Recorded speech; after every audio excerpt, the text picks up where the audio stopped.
This is fantastic. Good morning. You're all eating your snacks, right? Good morning. It's great to see you. So everything about Talking to the Future is growing, which we're very excited about. When we first started Talking to the Future, we had one rock star. Now we've got 5. When we first started, we had one company that was helping to, or one sponsoring or underwriting organization. Now we have 3, and I want to be sure and say thank you to them. So it's Oracle, and the Severns Family Foundation, and the SanDisk Foundation. So please give me a round of applause for the people who helped make this possible. But the most important thing that's growing is you guys. So when we first started Talking to the Future, we didn't have 8 schools participating. So today we have 8 schools represented on this day, which is just amazing. And last year we got such incredible feedback from the work that all the students got to do with the rock stars, and I think you're going to have a great, great day. So just know how excited we are that you're here. I see a lot of you taking pictures. I hope you're going to be tweeting and posting and all those other things today so all your friends can know what you're up to. And we have a hashtag, right, Amy? Do we have a hashtag? Anyway, we'll tell you the hashtag so you can be sure and put it on the Twitter feed, and we'll make sure the stream is flowing out there. So just know we're really happy to have you here today, and have a great day and give us lots of great feedback. We want to know what you think about it so we can improve it every time. And have fun, everybody. Thanks again for coming. So what you guys are going to be doing today, you've already done part of it. You had a tour of Revolution from some of our docents who have long experience in the industry. So I hope you ask them really good questions, and you continue to ask them questions all day. They're here for you. You can see the schedule here. We're going to have a really neat panel discussion with these guys. I think we have together the coolest panel I've ever assembled. I think you're going to figure that out pretty fast. After that, we're going to have a Maker Faire-like showcase where you can actually see the stuff they brought in action. And if you haven't noticed the blinking objects over here, you soon will be drawn to them. Then at lunch, you guys can just chill out. You can sit and just talk with our innovators, talk with our docents, and we'll take a group photo right at the end of that. And the best part of the day is the design challenge, which is at 1. We kind of say the best for last. You're going to be working in teams. You're kind of organized that way now. And your innovator is going to give you guys pretty neat challenges to work on, stuff that they might be kind of working on in their regular jobs, or stuff they really find important. And that's going to be really fun too. And you'll present what you did during that at the end. And then we'll just wrap it up and say thanks. You're going to have lunch, and we'll let you know how to go about getting that when the time comes. So I'd like to invite our panelists to come up. Mr. Tom Zimmerman from IBM. Ms. Asta Roseway from Microsoft Research. Mr. Kevin Roche from IBM as well. Ms. Robin Kim from Reuter Finn, and Ms. Shraddha Shaplov from Cisco. Woohoo! Have a seat. Oh, I'm so excited to have you guys here. So I thought that we could just introduce everybody a little bit so you know who all you'll be dealing with for the rest of the day. So maybe about a 1-minute description of who you are and what you do at your job. And we'll start just going down the line here with Shraddha. Okay, great. I'm actually in the first seat, so I get to be the first one to go. My name is Shraddha, but if you can pronounce it, it's Shraddha. I'm sure a lot of you have some difficult names, so you know you have to pronunciations for it. I am a machine engineer at Cisco, so it's a name that I've come up with. I was a green engineer before. I was building our Energy Star test lab. How many of you know Energy Star? Have you seen Energy Star? Yeah, so now we have it on our, our networking products. How many of you have heard of Cisco? Yes. Thank you. Good. Amazing company. And so I've been there for about 7 years. I went to school in Southern California, UC San Diego, by the beach. And I studied electrical engineering with a depth in machine intelligence. So I think it's amazing that 7 years later, I am now actually going back into being in machine intelligence. I am very curious. I love doing everything and anything. And I don't believe in rules, pretty much. So I like to break things apart, and you guys are going to see that later on today. So yeah. You guys are going to jailbreak some stuff. Yeah. If you're on our team. Yep. All right, Robin.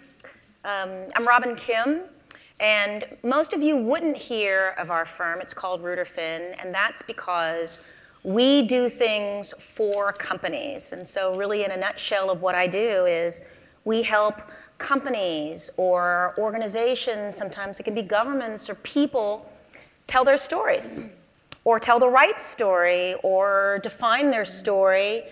Because if you can't touch this stuff and you're not here in the room today, why should you care? Why does it matter, or why is it important? And so that's what we do, and we create that. In fact, actually, I was talking with Shraddha. John Chambers at Cisco is one of the folks that we do that for.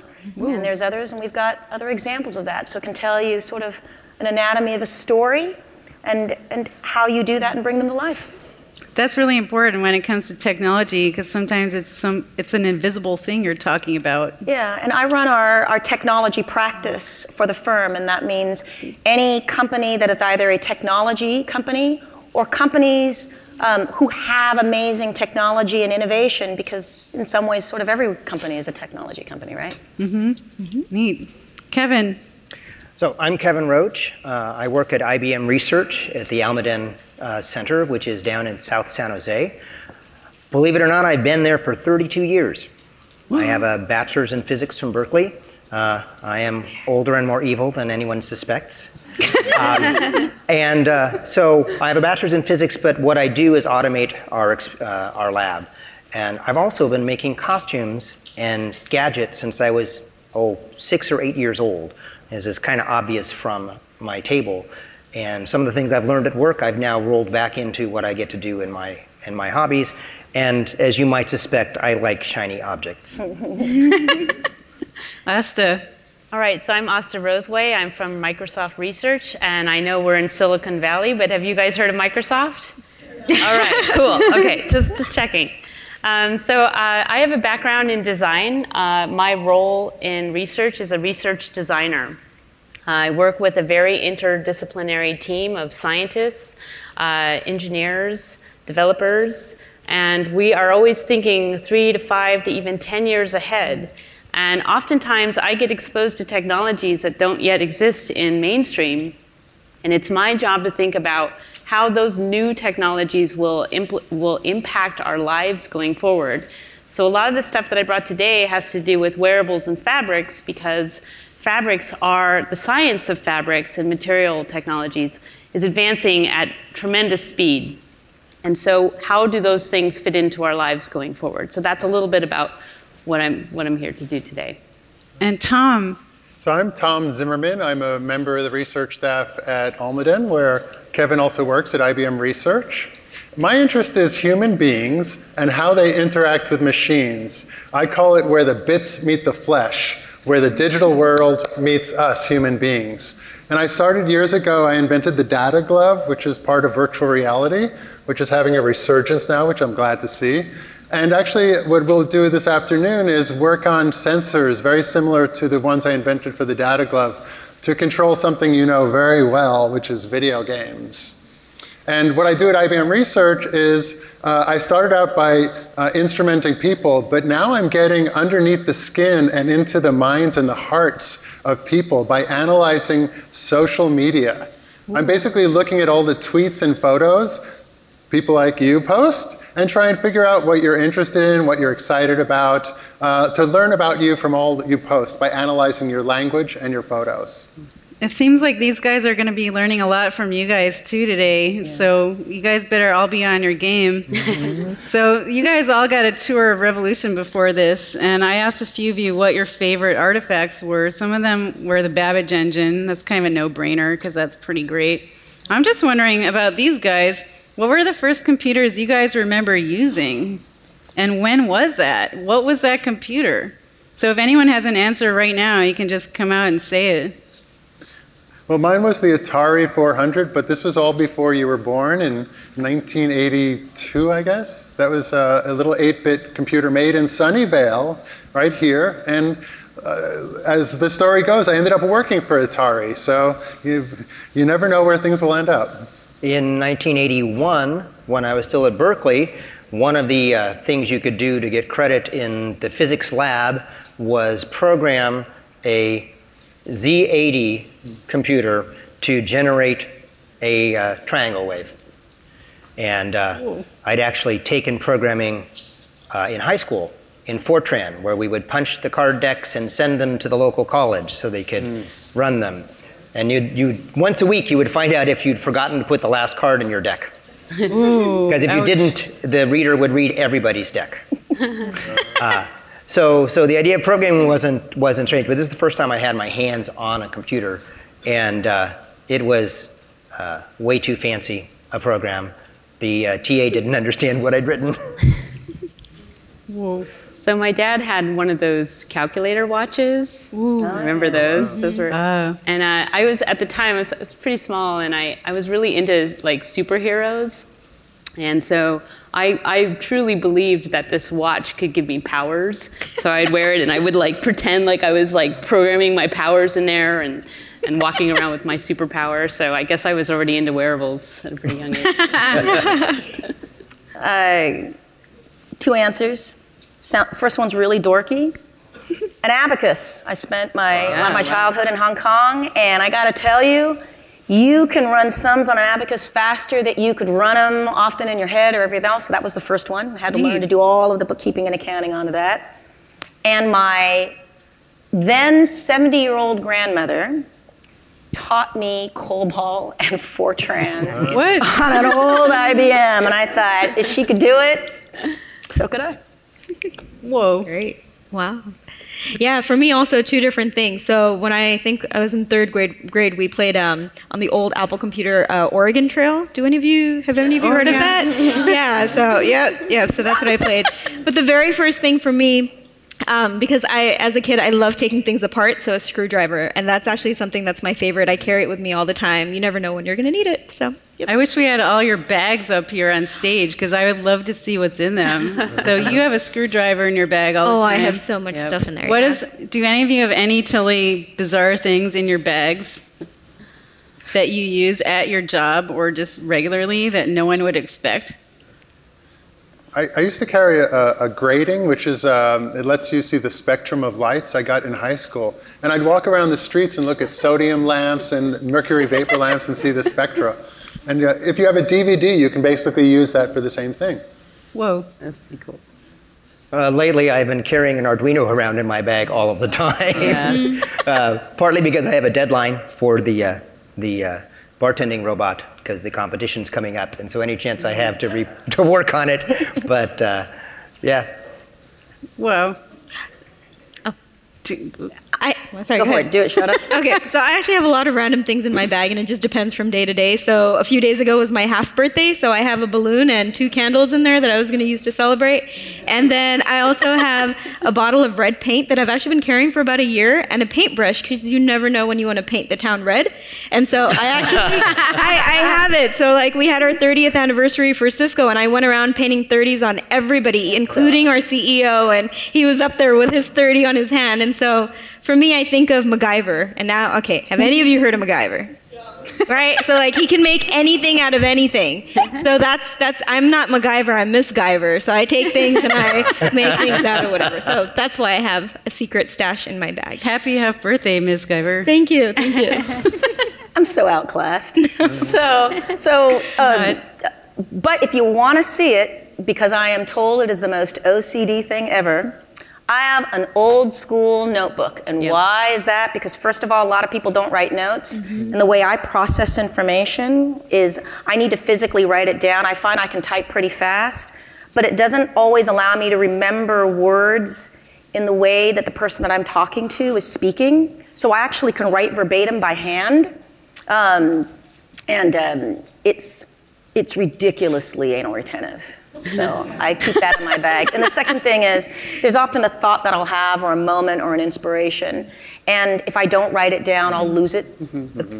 So I believe in a thought can last forever. That's fascinating. I find writing by hand or typing with 2 hands, I remember it. If I draw it on the screen or type it with one hand, like on my phone, I'm far less likely to retain it. But the act of typing with two hands, because I learned on a typewriter, which was mechanical, I remember things better. And I love that. And the challenge that I have is, I don't like, and depends on this, when I have a machine between me and the person, I feel that machine.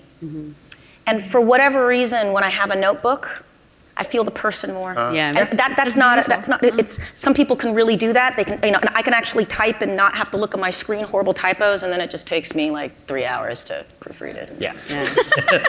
I can truly relate to that. I mean, my background is in design, so I love to draw all the time, and so I'm kind of a nerd. I love pockets. Like, I can't get enough pockets, and I don't care. Like, at this point, I'm like old enough where I'm like, screw it, who cares? I'm gonna wear pockets.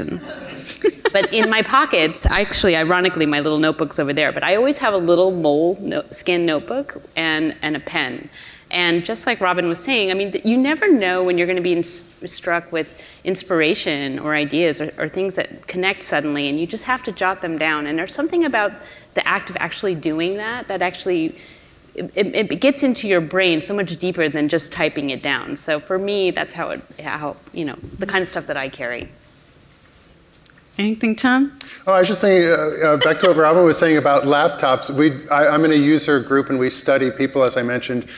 We looked at when you have a laptop open and you're talking to someone, what we found out is people are very socially uncomfortable. And there's this game called Battleship. I don't know if you know that. It's like a screen, you sunk my battleship. And people, we found out, were very suspicious. If I'm talking with you and I have a laptop open, you don't know what I'm writing about someone. So this thing about the social interaction is very important, even in the computer world. Yeah. Neat. I'm just wondering also, are there any stories from your past about people that you know have been really affected by technology, or what inspired you to pursue careers in technology? Are there any of these interesting stories from your past where you saw, wow, that really had a powerful impact on somebody? Well, I worked with a woman who was blind, and so I thought, oh, here's a great avenue for doing technology. And so I thought about all these fancy things with ultrasound and lasers and all this. And after talking with her, what I realized is she told me, I'm really interested in talking with the person, and I don't want headphones with sounds beeping at me. I really want to be in touch with someone. So after all this high-tech stuff, what we came out with was a little wheel on her cane, so it would ride along the ground so she could feel little bumps. And what I realized is I need to think about the customer and what suits them rather than what I like to do and what I think would be cool to do. So what I learned then is listen to the customer. Mm-hmm. Mm-hmm. Well, for me, it was my dad.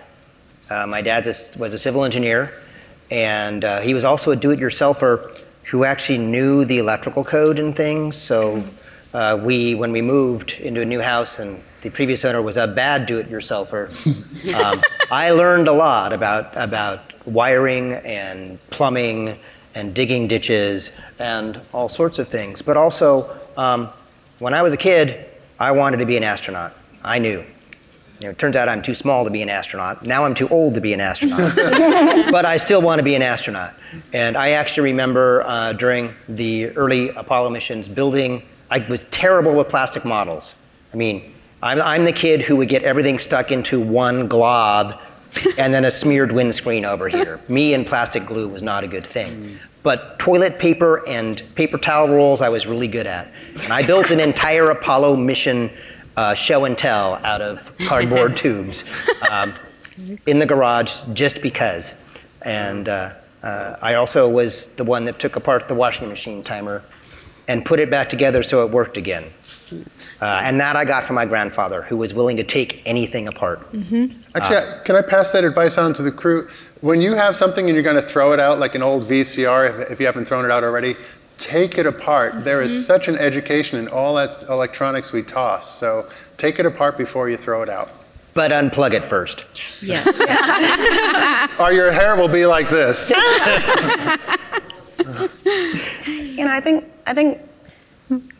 I think my story is going to be a story in reverse, because if I were sitting where you're at, first of all, I wouldn't know my story. Okay, so this is a revisionist view of that. And I think, you know, I'm a middle kid in a large family. And there's a 17-year age gap between the oldest kid and the youngest kid. We just got like a gigantic, humongous family. And so what that meant was I was the kid in the middle. And, you know, only looking back at it, what hit me was, because it took me a long time actually to find out what I wanted to do and how to fall in love with that and why. But I was the kid that had to explain why it mattered that you could stay out late, right? Or why you should care that I want to wear this, you know, and not that. And so, and my grandparents also spoke different languages, and so sometimes what I would say, what I would say might mean something differently. So, explaining it in ways that people could go, oh yeah, I get it, just somehow seemed to be my job. And you know, that's only moments that I knew when I really had to go through what I wanted to do. So that's kind of my long way of saying that you always rewrite your story, and it's kind of okay if you don't know that story right now. And then why technology? Because I can rewrite that story every day. And I will never be too old. I will never be too dumb. I will never not miss this, because there is so much that I will never know that I feel very liberated by the fact that I will never be the smartest person, because there's all that stuff out there to explore. I love that. That's so neat.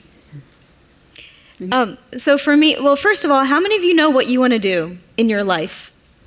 What do you want to be? Yeah, right? Okay, so a few of you. So when I was about 3 or 4 years old, well, 3 years old, my mom taught me my timetables because she's this mathematical wizard, and so I became one. And then when I was 5, I started taking things apart. And so that combination, my mom being this mathematician, my dad being an engineer, me just being really curious, I kind of had that happen as I kept growing up. I love taking things apart. But then how many of you don't know what you want to be? Yeah, and that's completely fine too. There's some of you who just did not raise your hands though. But so you're in between. But it doesn't matter if you don't know what you want to be, because even till this day, I don't know all the things that I want to do, and you continuously learn. So even if you didn't learn how to take things apart, or you didn't learn math really well when you were young, or you don't know what you want to do, it doesn't matter. You can learn it at any age. And so that's kind of the point, that whenever you want, you can go forward and do whatever you like. I did it. I would say that for me, it's kind of crazy how the things we're drawn to when we're really young can come back in full circle. And for me, my first inspiration into tech was actually Wonder Woman. So I don't know if you guys remember Wonder Woman or know who she is, but you know, she had all this gear. I mean, she could do stuff. Like, she could, like, deflect bullets and use a lasso to make people tell the truth. And those shorts, dude. Shorts, and, like, she could jump over buildings. I mean, I was like... Invisible plane. Yeah, I was like, I want that. Like, that's what I want. And so it's funny, because now, with everything that's starting to happen in technology, we have sensing technologies that can detect all these things, like truth serums, right? Like, we know when you are lying. That's like the lasso, right? Or we can make exoskeleton legs, and we can use them to jump. Like, that's like Wonder Woman, right? So it's weird how it's full circle. So for me, I feel like I'm kind of back there again. I want the headband, and I'm working on it, guys. It's gonna happen. It's gonna happen. And the bracelets. The bracelets, all of it. Yeah. If anyone can do it, it's probably us to. That's so neat. Do any movies particularly inspire you guys about technology? Or books? Oh, man. Oh, books. Books, yeah. Books. I grew up in a house full of books. My mother once marched down to my grade school when I was in the 3rd grade and chewed out the school librarian because she wouldn't let me check something out because she thought it was too old for me. And if I had one piece of advice, it's read anything you want, whether it's comics or fiction or nonfiction, stupid romances, whatever, but read. Heck, you know, I occasionally dive into the stupid romance. They're stupid, but it's brain candy. But reading, and not always on a screen. It's a very different, again, like we were talking about writing things by hand, the fact of handling a book and turning the pages, you process the information differently. But don't be afraid to read. Find books, read whatever you want, and if you want to read something before you go to bed, read a book. Don't read a screen, because you'll sleep better. Mm-hmm. So it probably seems obvious, but I was inspired by Star Trek. And also the time tunnel, which was an interesting thing where people would go back or forward in time. Mm. And I think I figured out how to do that. But so start with Star Trek. So what was cool about that was they would just wave their hands over the lights and things would happen. And so I actually worked on something called a personal area network, which uses electric field to send data through the body. And we could actually wave our hands over a table and make things happen. So we solved that one.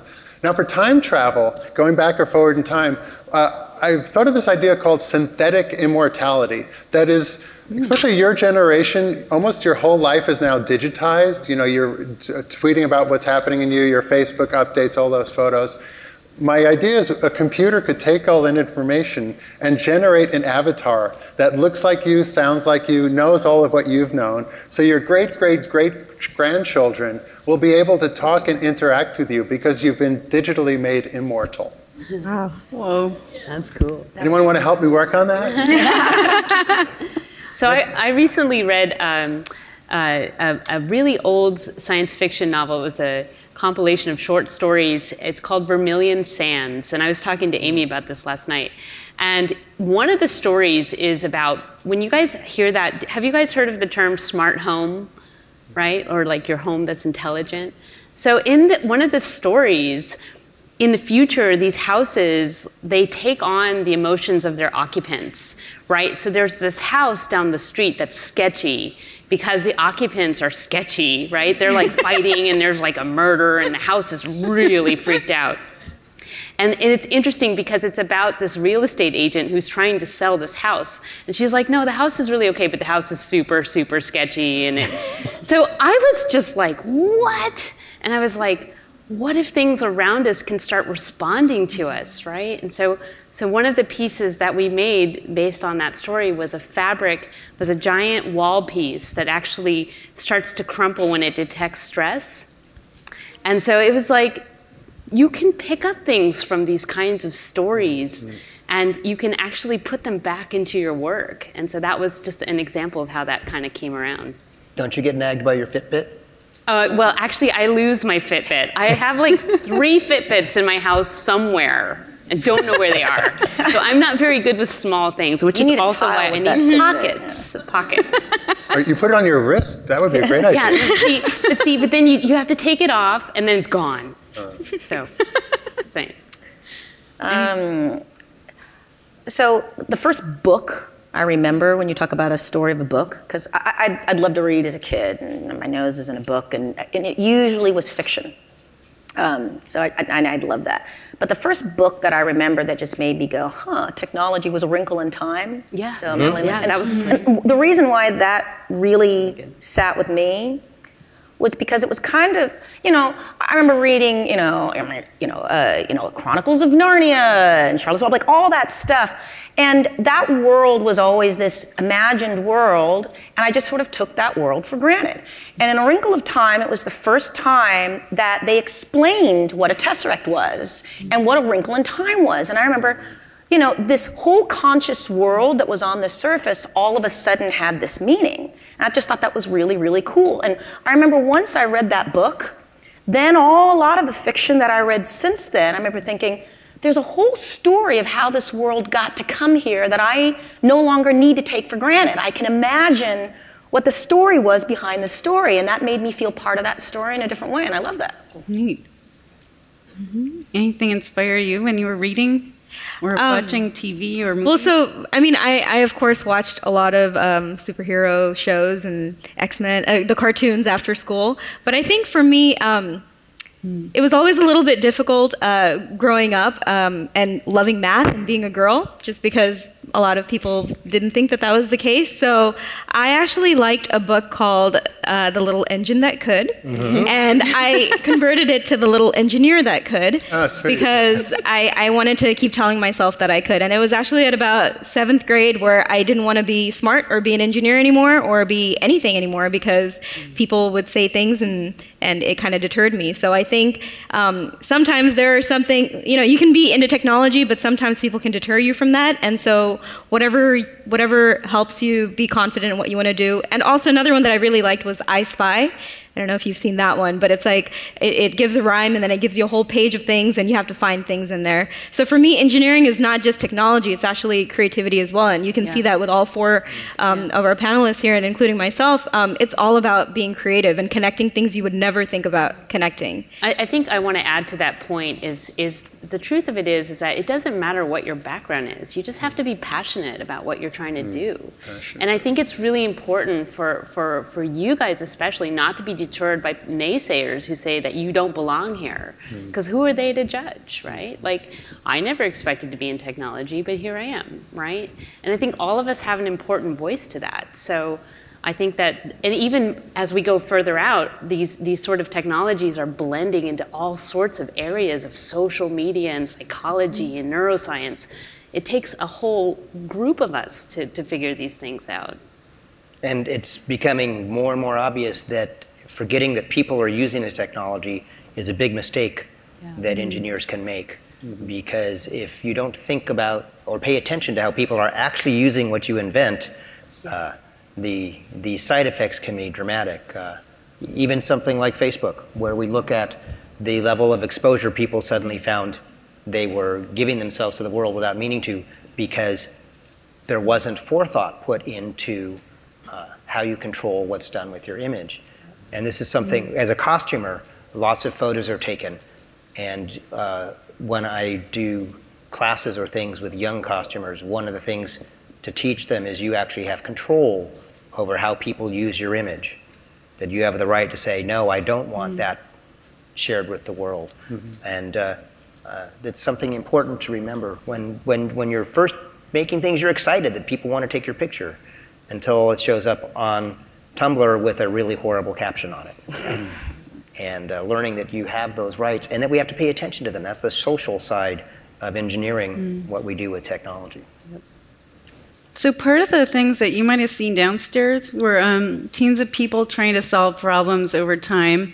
And part of their jobs was kind of thinking what the future might be like for them in order to create something that can meet the needs of the future. I'm just wondering if any of you guys have any ideas of the kinds of problems these guys might need to be solving in maybe 10, 20 years when they're our age. Any ideas? We had some kind of interesting conversation about that. Yeah.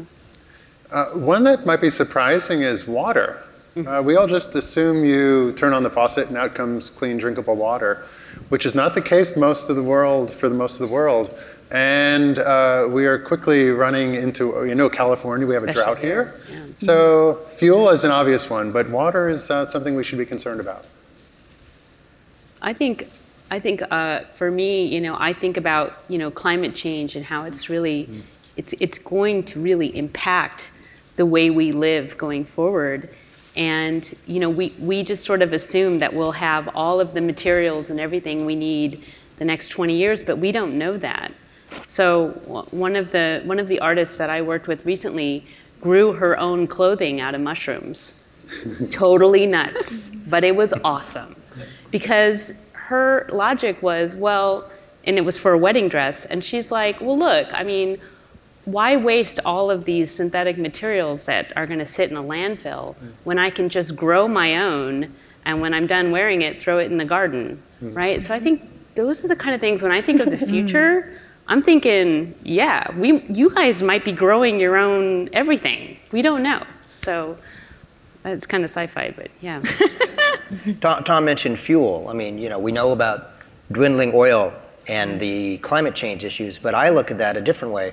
I worry about the fact that we're burning the raw materials we need for so many of our synthetic products. Yep. That in order to make plastics or develop new polymers, things that we might need to enable our technology, we're actually wasting all the raw materials by putting it in our car instead. Yep. Because they took some of mine. One of the things that I think about is technology connects us all together and we find new communities. But also, if I'm biased or have a really strong opinion, I can create a community of just people who are in that opinion, and that's great. But now we're seeing a lot more polarization and a lot more extremism. And a lot of folks, rather than discovering things, searching for only the things that reinforce my views.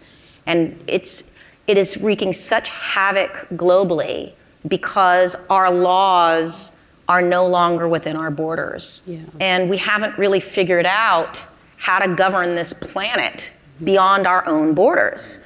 And technology is going to have to be, we're going to have to rethink how we connect as humans and how we form opinions and shape opinions and drive consensus. And if we disagree, who wins and why? And I think that technology is going to have to redraw all of those lines in some way. And if we're going to, figure out how to be stewards for the planet. Yeah. Mm-hmm. Machines taking over. I'm just kidding. So I think security is really important because a lot of things that have never been connected before are now being connected. You're connecting your home, your car. Even Project Loon, which is where you would have balloons in the air that can provide internet or wireless connectivity to rural places. I mean, somebody could hack into that and make that into a device that's a weapon for, and so this is the security that needs to be around all of these new things that we have. So security is going to be really, it already is really big, but yeah. So these are all really interesting points, and these guys have brought some things at their tables, and for the next hour or so, you guys are going to have the chance to actually ask these guys some hard questions about what they brought and what they think the future will be like. So that's pretty neat. Can you guys just quickly go and just say what you brought to your table so that these guys can get psyched to talk to you about it? Mm-hmm. You can just go in a row. I'll have you start with Tom. Okay. Let's start with Tom. So I brought some hardware and microprocessors and LEDs and phototransistors and wires, but they're all in the other room because it took a while to set up. So what I have here is my laptop with lots of slides of all kinds of projects I've done. And you're welcome to enter my brain to find any projects that I've done or things you're interested in doing I could help you with because I'm an inventor too.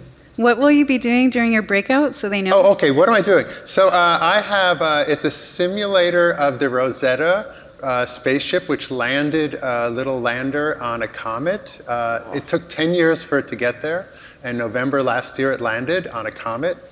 So I have 4 of these little simulated spacecrafts, and you're going to break into teams and try and control them to try and land them on the planet using controllers that you have to make out of cardboard and tape. So the magenta team gets to do all that sort of thing, which sounds pretty cool. And you can also see what he brought to talk about in the next hour. How about you, Asta? Okay, so I brought a couple early prototypes of some concepts that we're trying to push for the future.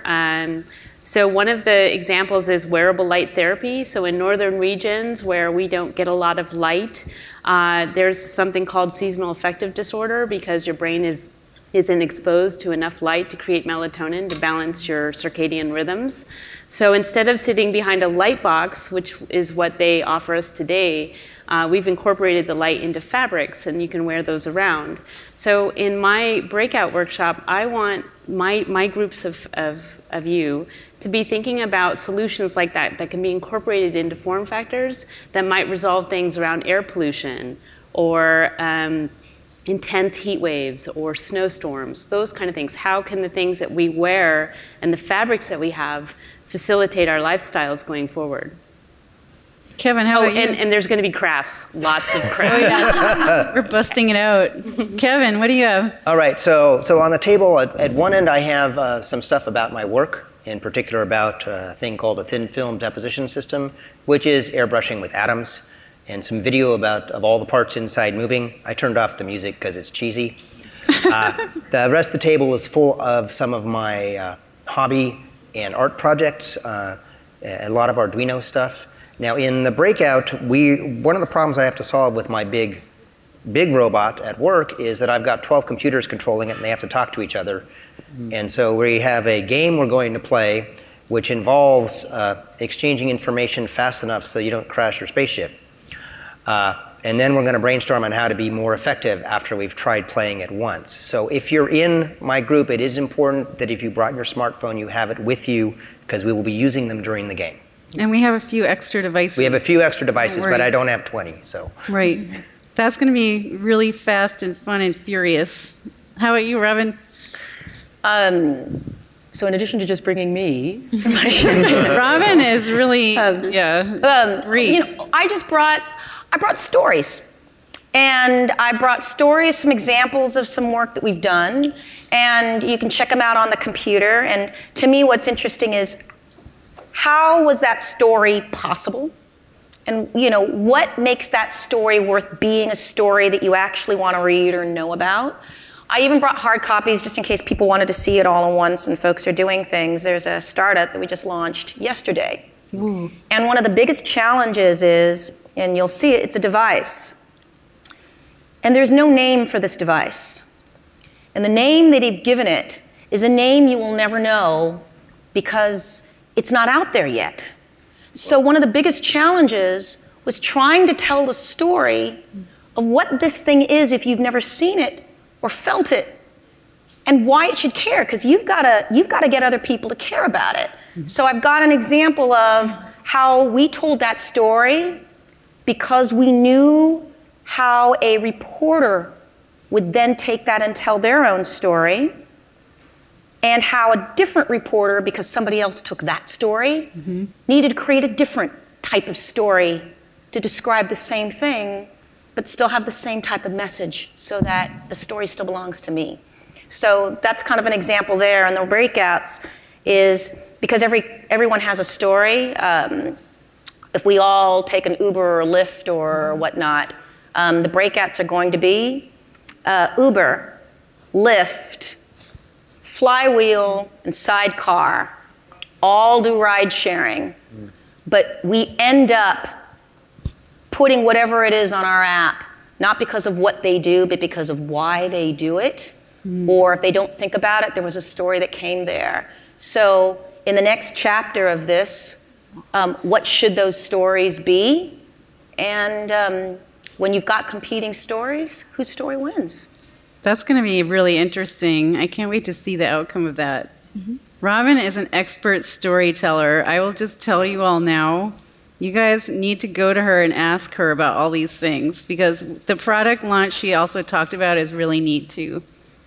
And how about you? What do you have? So I actually have some old Cisco phones and gear, but the reason is because I want all of you to come there, unleash your 5-year-old mentally, creatively, and actually physically, and I want you to break it apart and look inside of it and see what's in there, because sometimes, and that's the point of what I'm doing, because I want people to see that you can make anything out of things you never thought you could make that out of. So for example, when I started at Cisco, I would take everything apart because it would go in the electronic waste recycle bin after we would test it, because you can't sell that to people.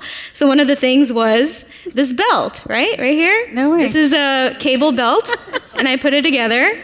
And so you can wear it, and you guys wouldn't even thought that it was a cable belt. But there are multiple uses for things that you would never use them in a specific way. So that's the point. You're going to break stuff and make stuff. Neat. And that's what they're doing in the breakout too? Oh, that's so neat. How often do you guys get to go somewhere and jailbreak stuff? That's pretty awesome. Someone raised his hand. This is even better though, because you have Shraddha as your fearless leader. So we're all going to get up and let you guys rest, stand up, exercise a little, go around to each table. Tom might be able to lead you to the other room, but we can probably organize that towards the end of this hour. And then I'll make an announcement about lunch. So have a really good time, and don't forget to ask these guys questions. We have some questions as a backup for you. Ask them hard questions. Thank you.